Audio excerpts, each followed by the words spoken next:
the adrenaline and the thyroid, all these are your endocrine systems, endocrine glands, and this is your exocrine gland. Now, till now I was talking about hormones in your endocrine system. Hormones are secreted. I was using this word. So let us see what is this hormones. So hormones are nothing but chemical messengers, students. So they carry some information. Now these hormones are produced in a gland, right? You saw how it has been produced.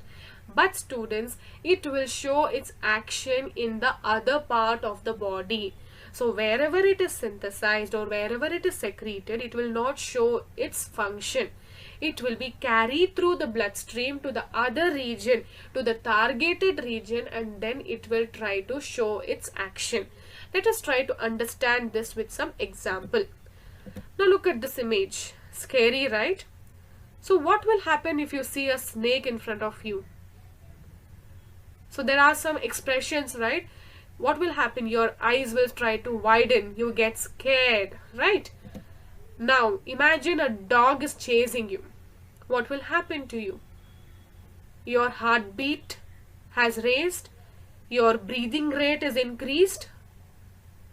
Am I right? So all these are some of the changes which happens when you encounter with some scary objects. So in this situation, you either face the situation or you will run away. So who is controlling this particular action? So who is doing all these actions, students? So these are done by the adrenal gland, which is situated on the kidneys. So as you see the snake, only your eyes are sufficient. Only your eyes are seeing a snake, right? So what you're supposed to do? By the time it goes to your brain, and you cannot fight with your eyes with the snake. You have to move your hands and legs. But you have not received the stimulus in your hands and legs. So your brain and the spinal cord cannot function here. They can only send the information. But here the adrenaline gland, which secretes the adrenaline hormones. See here, it's secreting some hormones. So once you see a snake or when the dog is barking or chasing you, this particular adrenal gland will release adrenaline hormone, and it will be released into the bloodstream, which will reach your hands and legs, and also it will reach your heart. Entire body it will reach. And that's the reason there is high rate in the heartbeat and there is increase in the breathing. The breathing increases, right? You keep breathing, you will be pumping by breathing, correct? So this is what the adrenal gland does. It is telling you either you fight and run or run away from the situation. So what will you do? You will try to either take that snake and put it in some other place, or at least you will try to call up the snake catcher and try to contact him and tell, or either the other one you do is just run away from that spot, correct?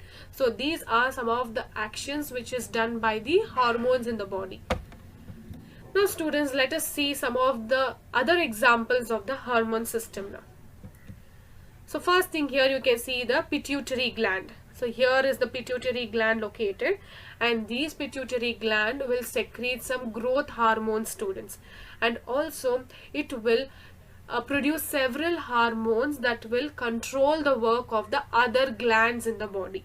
So pituitary is known as the master gland because it will control the other glands to secrete the hormones. Coming up to the next is a thyroid gland. So thyroid gland is located over here near the neck region, and this thyroid gland secretes thyroxine. Okay, this thyroxine regulates the body growth and also the rate of metabolism. Clear? Moving on to the next is the pancreas. So pancreas is located here, and this pancreas secretes the hormone called as insulin.